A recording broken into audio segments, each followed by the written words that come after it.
again. This time to the Pittsburgh Penguins.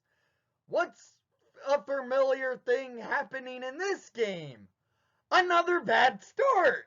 3 games in a row to start your NHL season, and you don't get your team going. I'm holding accountability here. This game, and all 3 of the games the Hawks have started with, have held with horrible starts. Jeremy Colleton needs to be accountable. Marc Andre Fleury, I have to get into it. He had a bad game. He did. But there needs to be accountability. Where accountability starts is the coach. Then it goes to the players. And well, this is the 3rd game in a row.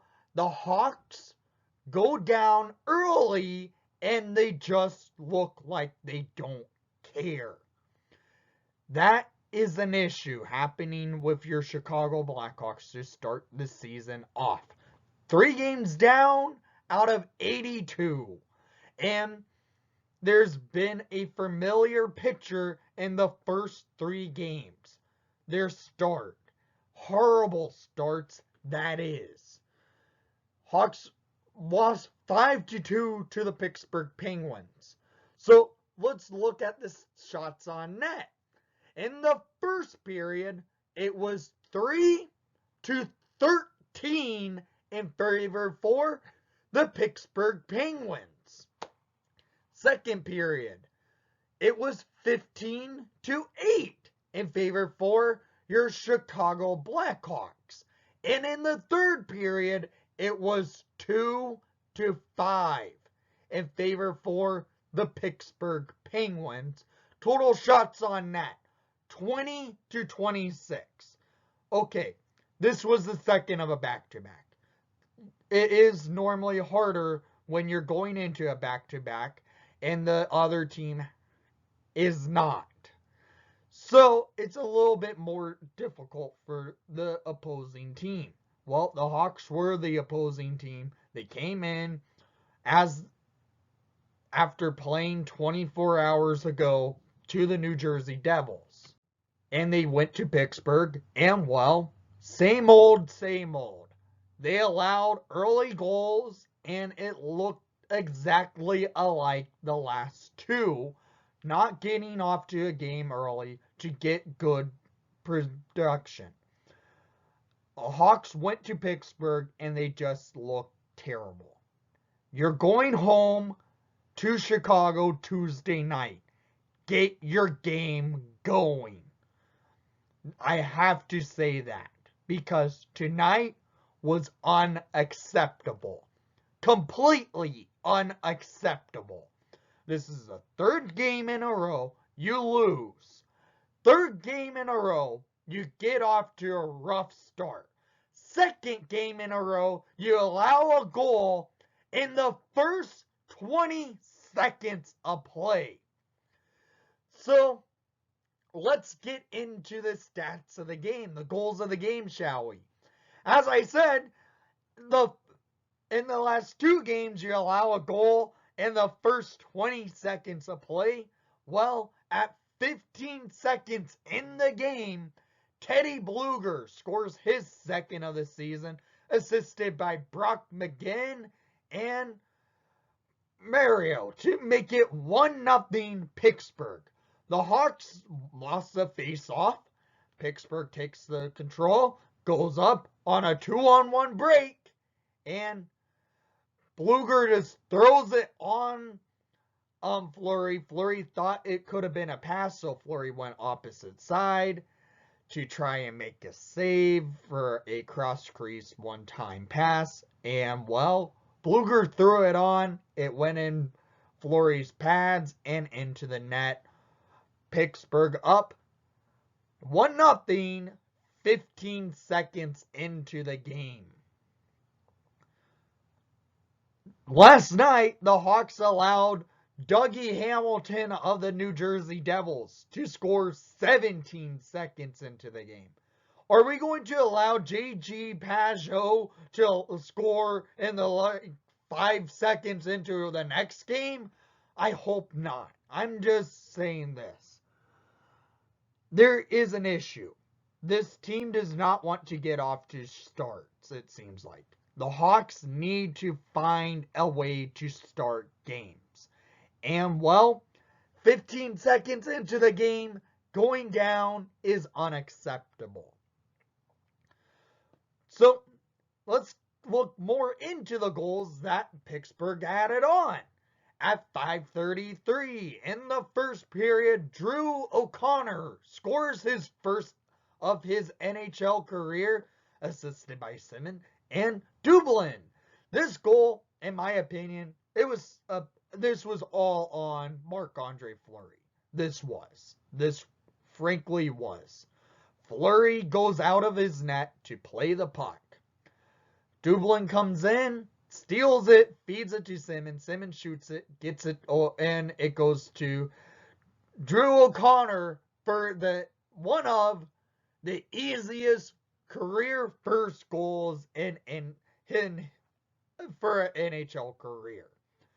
Drew O'Connor gets his first goal, and, well, this was on Marc Andre Fleury. He had a gaffe. This was a mess up by him, and frankly, Hawks now down 2 goals in 5 minutes of play.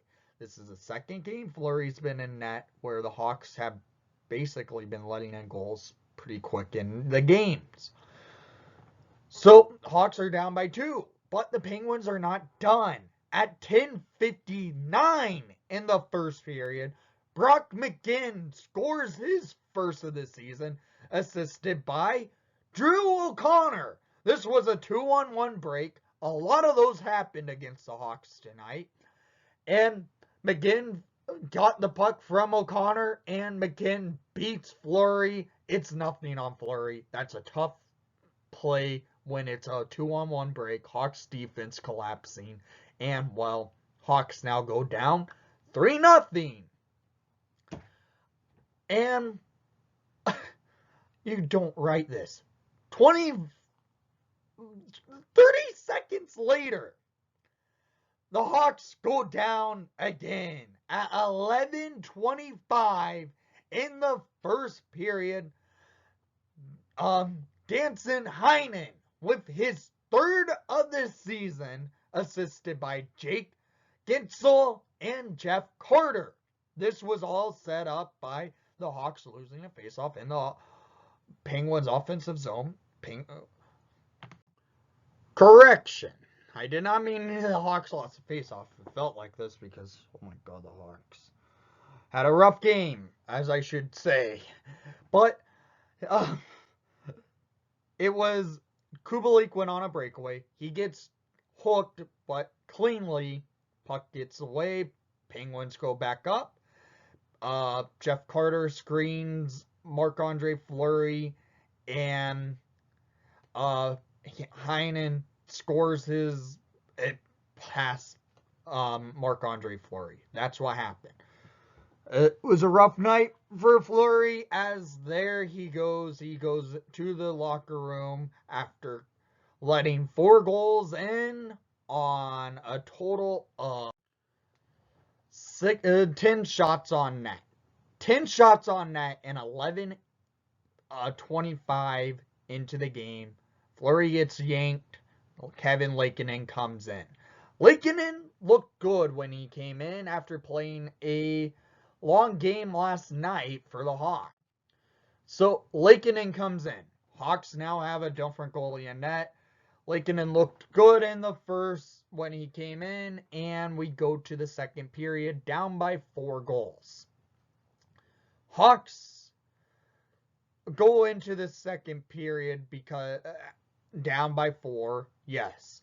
But there was 40 seconds remaining in the first period, I should mention, that had to continue over to the second period before, so the intermission started before, and then 40 seconds remain of the first played that, blew the horn, switched sides of nets.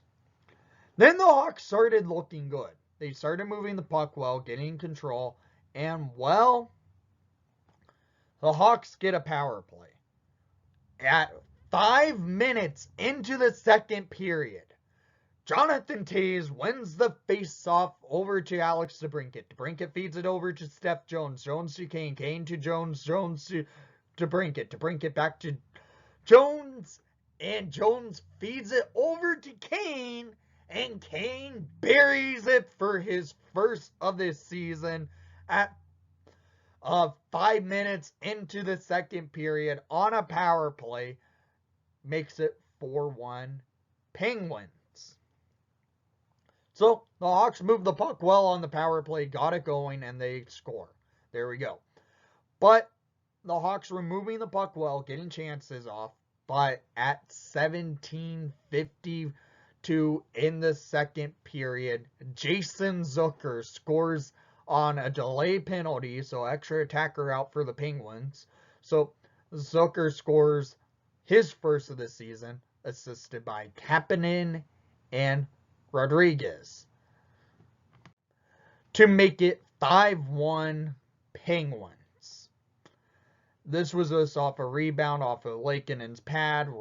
It was a tough play for Lakinen. He made a save, and Zucker makes the rebound and buries it basically open net. 5-1 Penguins. Then we go to an interesting third period, where we didn't have a stoppage of play for almost 10 minutes. And the stoppage of play led to a Penguins just dumping it in and Lakinen just basically having the ref blow a whistle. Hawks just then couldn't get anything going. But the Penguins just played trap until kill clock to get this game over with. But at 15:57, the Hawks steal the puck. And it goes from Kane to Hagel to Kirby Dach for his second of the season at 15:57 in the third period to make it 5-2 Pittsburgh. Docker gets on the board. He got a nice goal. It was a nice, actually, passing play. It was basically tic-tac goal. Hawks steal the puck in the offensive zone. Kane gets it, feeds it over to Hagel, and Hagel sauces it right to Dach, and Dach beats Tristan Jarry to make it a 5-2 game. This game was a tough game by the Blackhawks. They did not look good. They just, frankly, weren't in it, just from the start. They may have gotten a couple of goals on the board, but they just looked off. You have a couple days off now. Then you get to go home to Chicago for your home opener. You're going to be doing a tribute for Tony Esposito that night.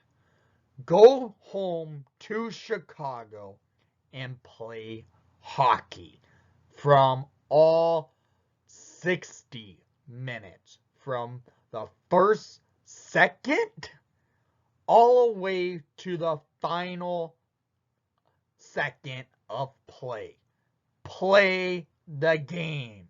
Start hockey and play. What you have done in each of the last 3 games has been unacceptable, Chicago. Now we need to go home and play smart and get on the board first.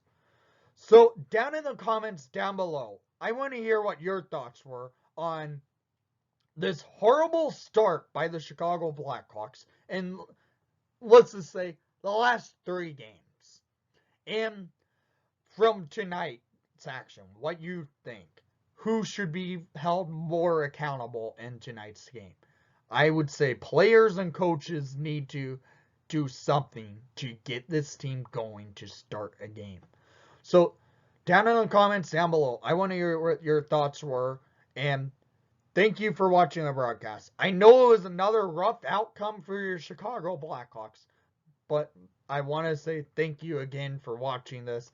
And most of all, learn how to start a game, Hawks, and let's go Hawks.